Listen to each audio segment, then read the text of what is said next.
नमस्कार साथियों। यूट्यूब के इस मंच पर केशव सिंह वॉइस में आप सभी का मैं स्वागत करता हूं। कल बजट हुआ।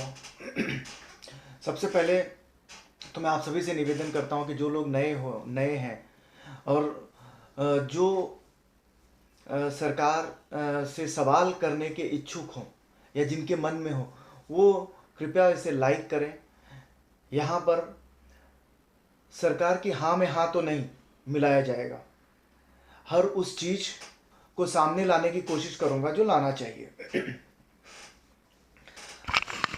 तो बजट सॉरी बजट पर आप सभी ने चर्चा तो सुनी होगी। बजट बहुत अच्छा आया।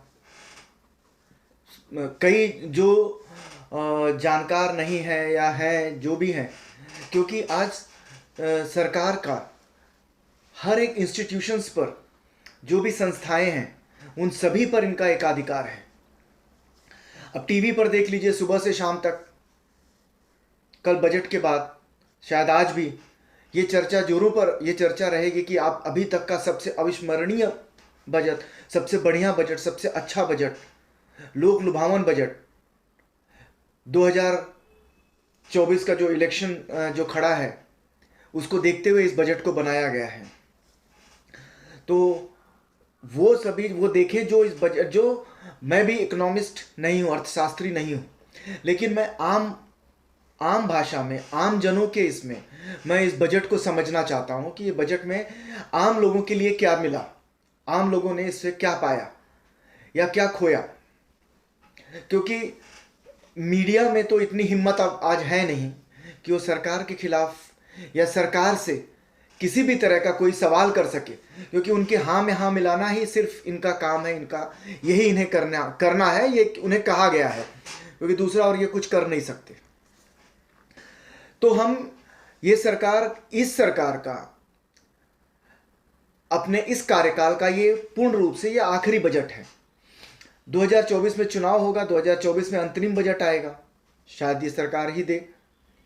अंतरिम बजट के बाद अगर फिर से चुन के आएंगे तो फिर उसे ही शुरू रखेंगे, जारी रखेंगे, लेकिन वो अंतरिम बजट माना जाएगा। फिलहाल तो ये सरकार का ये आखिरी बजट है। तो अब हम ये देखते हैं कि 2014 से जब ये बजट शुरू हुआ तो सरकार ने हमें 2014 से क्या दिया। 2014 में अगर आप सभी को याद होगा, सबसे पहले तो मैं ये कहना चाहता हूं कि 2014 से लेके 2022 में हम आ गए हैं और इतने बजट 10 बजट के आसपास इस सरकार ने पेश कर दिए हैं। हर बजट में कुछ ना कुछ नया, कुछ ना कुछ। क्या आप कभी किसी ने इनके उन बजट्स पर समीक्षा करने की कोशिश की है, समीक्षा की है कि पिछले बजट में जो कुछ भी हुआ था तो उस बजट में कितने को हमने अचीव किया, सरकार ने कितना अपना टारगेट जो रखा था वो कहां तक पहुंचा। कभी किसी संस्था ने या कभी किसी ने भी ये सभी किया है? मुझे नहीं लगता है कि आज तक किसी ने इस बात पर सोचा होगा कि पिछले साल जो भी बजट निर्धारित किया गया था उस बजट में हम कहां पर थे। साल खत्म हो गया तो वो बजट का एक्सपेंडिचर क्या था। क्या ये देश के सामने, ये लोकतांत्रिक देश है, हर वो वोटर्स जो यहां के नागरिक हैं, जो टैक्स पेयर हैं, हर कोई टैक्स देता है, ऐसा कोई नहीं है जो टैक्स ना देता हो। प्रत्यक्ष या अप्रत्यक्ष रूप से टैक्स देता हूं, सभी का ये देश है। तो सभी को ये जानने का पूरा हक होता है कि हमारे टैक्स का पैसा का कहां कहां पे उपयोग किया गया, कैसे उपयोग किया गया, कितना हमने कर्ज लिया और कितना कर्ज को हमने चुकाया और इस समय हमारा कर्ज कितना है। ये सारी चीजें देश के सामने, देश के पटल पर होनी चाहिए बजट से पूर्व, कि पिछले साल का हमारा ये बजट था और अब हमने ये अचीव कर लिया है। आपको याद होगा इसके पहले के बजट्स में स्मार्ट सिटीज और पता नहीं क्या क्या जो चीजें थी, तो कितनी स्मार्ट सिटीज बनी है, उसका जो बजट एलोकेशन हुआ था वो बजट का उनका क्या हुआ, उन पैसों का क्या हुआ। हम सभी को एक आम भाषा में समझना चाहिए कि जब आप आगे बढ़ते हैं तो सीढ़ियों से आगे बढ़ा जाता है। जब आप अपनी इकोनॉमी को आगे बढ़ाना चाहते हैं तो सीढ़ियों से पायदान दर पायदान आप ऊपर चलते चले जाइए, तभी आपकी इकोनॉमी आगे बढ़ेगी। आप लिफ्ट से कभी ऊपर नहीं आ सकते, वो एक टूल है, कभी भी हम गिर सकते हैं। अभी आपने देखा अडानी नाम का गुब्बारा जो लिफ्ट से ऊपर गया था। यहां पर भी बजट में हमें ये बात भी ये देखनी पड़ेगी। देखिए, ये बजट से अलग हटके है कि सत्ता और कॉरपोरेट के मिलाप का क्या नतीजा होता है, वो हम ये देख रहे हैं। ये अडानीज का जो अडानी का इस समय जो ये चल रहा है, शेयर मार्केट जो जल रहा है, जो निवेशकों के पैसे जो डूब रहे हैं, वो सत्ता और कॉरपोरेट का जो नेक्सस है, ये उसी का नतीजा है। तो हम आप बात करते हैं 2014 के बजट की। वहां पर आया था make in India. Make in India, बबर शेर, याद होगा, एक शेर कहा था हमारे प्रधानमंत्री जी ने संसद में, बबर शेर आया। तो उस मेक इन इंडिया का क्या हुआ? आज 2022 में हम आ गए हैं। मेक इन इंडिया कहां पर है, हम उसमें कहां तक पहुंचे हैं, हमारा एक्सपोर्ट कितना बढ़ा है या कितना घटा है, और इंपोर्ट कितना बढ़ा है और कितना घटा है, उसी पर हमारी इकोनॉमी डिपेंड करती है। मेक इन इंडिया फ्लॉप हुआ, दूसरे साल डिजिटल इंडिया लेके आ गए। डिजिटल इंडिया के बाद में डिजिटल इंडिया का शगुफा छोड़ा, 2 साल तक चलते रहा digital India digital India. Digital India का भी खत्म, स्टार्टअप इंडिया लेके आ गए। इसी तरह से एक खत्म पूरा होता नहीं कि दूसरा, दूसरा पूरा होता नहीं कि तीसरा।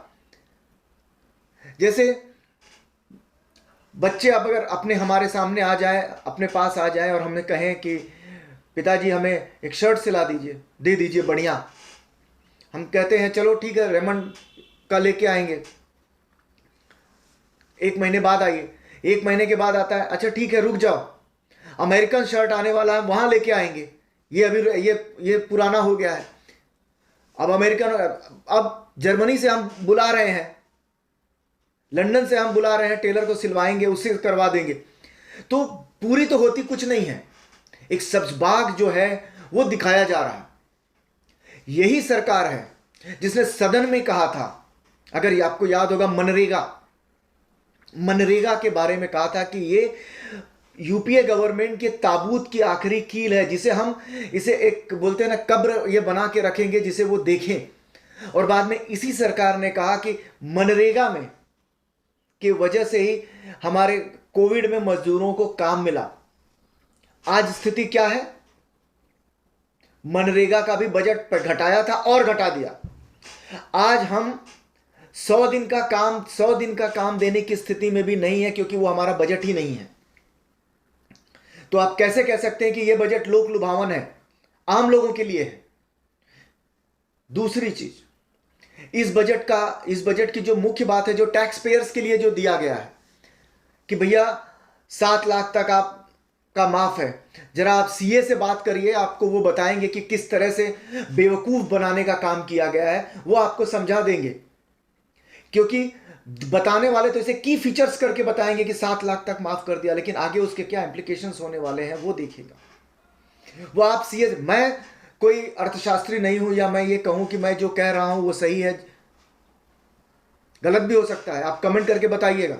लेकिन एक बार सीए से जरूर बात करिए, वो आपको बताएंगे कि इसमें कमी कहां पर है, सरकार ने किस तरह से गोलगप्पे खिलाए हैं, आपसे क्या दिया है और क्या ले लिया है, कितना ले लिया है। क्या आप जानते हैं हमारे देश की स्थिति क्या है? कितने लोग इनकम टैक्स रिटर्न फाइल करते हैं? एक सरकारी आंकड़ा है 6 करोड़ के आसपास। उसमें भी 4.5 करोड़ लोग जो हैं वो नील रिटर्न फाइल करते हैं, 0। और 1.5 करोड़ जो है वो फाइल करते हैं। मतलब कि हम ये समझें कि जो 1.5 करोड़ जो लोग हैं उन्हीं का सैलरी जो है वो 50,000 के ऊपर है, और 4.5 जो है वो 40,000 के नीचे है, और बाकी तो 20,000 के उससे भी नीचे चल रहे हैं। तो 145 करोड़ के देश में अगर 6 करोड़ लोग अगर ये दे रहे हैं तो हमारी इकोनॉमी कैसे अच्छी हो सकती है। और दूसरी, बजट बोल रहे हैं बहुत अच्छा है, हेल्थ में बजट कम कर दिया गया है, शिक्षा के क्षेत्र में बजट कम कर दिया गया है। जिस देश में हेल्थ और शिक्षा के क्षेत्र में बजट कम कर दिया जाए तो आप समझ सकते हैं कि क्या स्थिति है। आप निकाल के देख लीजिएगा, पिछले साल की तुलना में इस साल हेल्थ में क्या बजट रखा है, शिक्षा में क्या बजट रखा है, क्या हमारे, और जो यूनिवर्सिटीज के लिए जो इन्होंने रखा था, प्रावधान किया था जो पिछले साल, उन यूनिवर्सिटीज का क्या हुआ, कितने पैसे उनमें से अलॉट हुए। अगर वो नहीं अलॉट हुए तो वो पैसे जाते कहां हैं, उन पैसों को रखा कहां पे जाता है, क्योंकि आपने बजट में उसको एलोकेशन तो किया हुआ, तो खर्चा कहां करते हो आप।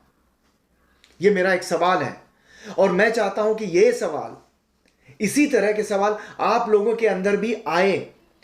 देखिए, सरकार ने बजट दे दिया, शेयर मार्केट ने अपना काम कर दिया, शेयर मार्केट भी खुशी से झूम उठा और गिर चुका है। सुबह बजट से पहले शेयर्स ऊपर चल रहे थे, बाकी धड़ाम हो रहे। अडानी फैक्टर भी आप इसमें कह सकते हो, और इसमें बहुत सारा हाथ इस सरकार का है। निवेशक डूब रहे हैं, डूबने दो, हमें तो वोट से मतलब है, वोट की चोट ना लगने पाए, बाकी सब ठीक है। मैं तो ये कहूंगा, आप लोगों से निवेदन करूंगा कि बजट को ठीक से देखें और समझें, इसके की फीचर्स पे ना जाएं, क्योंकि बजट के अंदर भी बजट है। आप उन चीजों की तरफ जाने की कोशिश करिए, देखने की कोशिश करिए जो सरकार ने दिखाने की कोशिश नहीं की, जो मीडिया हाउसेस जिनका काम है कि इस चीज को पकड़ना, वो बताने की कोशिश नहीं कर रहे हैं।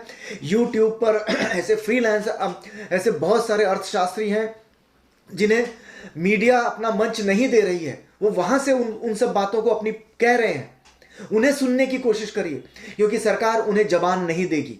अगर देगी तो उनकी जबान काट लिया जाएगा, सीबीआई और ईडी उनके घर पहुंच जाएंगे, तो उन्हें वो मौका नहीं दिया जाएगा। और आपको मंदिर, अयोध्या और इन्हीं सब मुद्दों में उलझाया रखा जाएगा, और हम सब खुश रहेंगे कि भाई हमारी सरकार बहुत अच्छा कर रही है।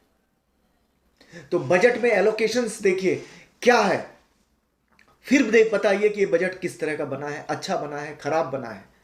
की फीचर्स तो बताने वाले बहुत मिल जाएंगे, लेकिन उन पहलुओं को छूने की कोशिश करिए जो सरकार नहीं बोलना चाहती है।